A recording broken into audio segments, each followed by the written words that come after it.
A root class in a program is a high-level class that serves as a foundational component, either as an entry point or as a core utility that other classes rely on.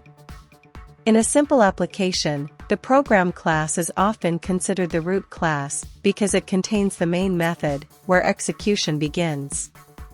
However, other classes, such as utilities, can also be seen as root classes if they provide fundamental functionality used throughout the program.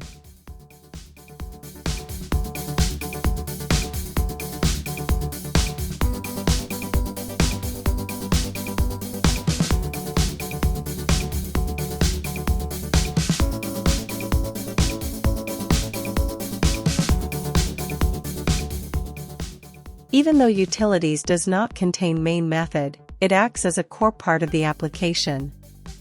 In an object-oriented design, a root class can also serve as a base class from which other classes inherit. For example, a class like animal might be a root class, with specific subclasses like dog or cat extending it.